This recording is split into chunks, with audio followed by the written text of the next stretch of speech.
Correcto. Bueno, sin duda es un tema bastante controversial porque desde hace años, añísimos, se viene hablando de la problemática sin encontrar una solución.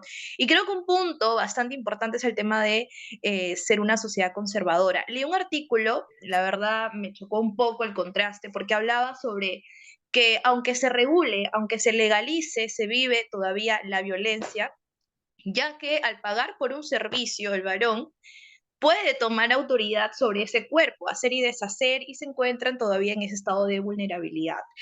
Por lo contrario, también vi una entrevista de Ángela Villón, la ex trabajadora sexual y bastante conocida, ¿verdad?, por su activismo, que todo lo contrario. Al momento de ejercer este oficio, los varones muestran la parte más vulnerable y ellas, al desarrollar ciertas habilidades dentro de el erotismo, la sensualidad y todo lo demás, pues están, no voy a decir sobre los varones, pero tienen al menos esa autoridad y conocen la vulnerabilidad del varón. Entonces, estas dos contradicciones de que si al final legalizarlo termina siendo violencia para las mujeres y por otro lado legalizarlo, se hablaría de un control, pero también se habla de un aprovechamiento lucrativo finalmente. Entonces, quiero saber, has comentado que lo mejor sería regularizarlo, reconociendo el trabajo, pero ¿habría desventajas si esto se llega a regularizar? Bien, tu pregunta es muy interesante y es una pregunta que deviene en debate dentro del movimiento feminista. Hay dos posturas respecto al trabajo sexual. La primera que tú has mencionado es la postura, abolicionista, ¿no?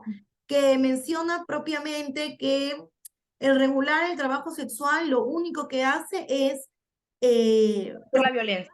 propagar esta situación de vulnerabilidad y de desventaja, como que la mujer es un producto por el cual el hombre paga. Esa es una de las posturas y que menciona que lo ideal sería que no Abolir.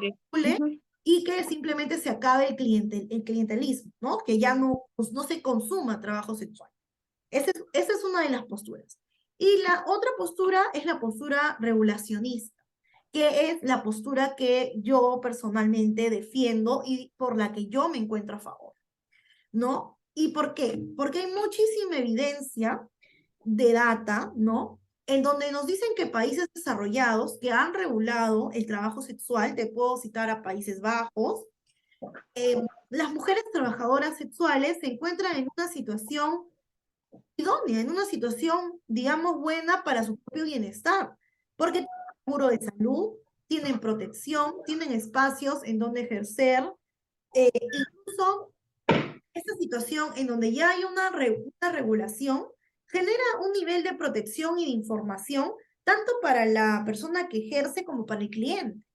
Entonces ya no estamos en este mercado negro en donde te vas a una zona sumamente peligrosa, generalmente son zonas de alta criminalidad para poder consumir, ¿no? O para poder, digamos, tener acceso a una trabajadora sexual, ¿no? Entonces, esta es una postura que considero la ideal, porque si bien las feministas abolicionistas tienen un punto muy importante, es considerar que no va a haber más clientes que exijan o que quieran acceder al trabajo sexual, ¿no? O sea, por algo se considera que el trabajo sexual es el oficio más antiguo del Mundo. entonces, ¿cómo haríamos para que deje de existir esta necesidad o este nicho, ¿no? De personas que efectivamente van y acuden a una trabajadora sexual.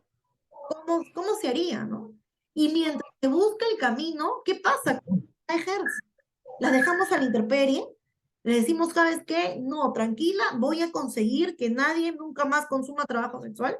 No, esa es una situación utópica, ¿no? Y aplicando la lógica, aplicando la evidencia, lo que ha funcionado es el regular, el otorgar beneficios, el generar espacios y zonas de protección, el dar seguros de salud, que es lo más idóneo, ¿no? Y hay que tener en cuenta una situación muy importante, ¿no? La que decide cuando estamos hablando de trabajo sexual, y lo recalco muchísimo porque no estoy refiriéndome a proxenetismo, no me estoy refiriendo a trata, no me estoy refiriendo a ninguna de las modalidades que al inicio expliqué, sino a la decisión libre de aquella persona que dice, yo quiero trabajar en esto. Entonces, ahí hay una libertad. ¿Cuál es esta libertad? La libertad de ejercer, de decidir. Entonces, no podemos pasar por encima de esta libertad, que también es importante, ¿no? La libertad individual de cada ser humano de decidir qué hacer con su proyecto de vida. Entonces, hay personas que optan específicamente por el trabajo sexual. Ahora, no estoy diciendo de que no haya todo un contexto de pobreza generalmente alrededor de esta situación, ¿no? Lo hay, lo puede haber, como no lo puede haber, porque hay distintos tipos de ejercicio de trabajo sexual, hay unas variaciones, ¿no? Pero hay un contexto, pero claro, estamos refiriéndonos específicamente a aquellas que en efecto ejercen de forma libre. Y por eso considero que la vertiente regulacionista es la más idónea.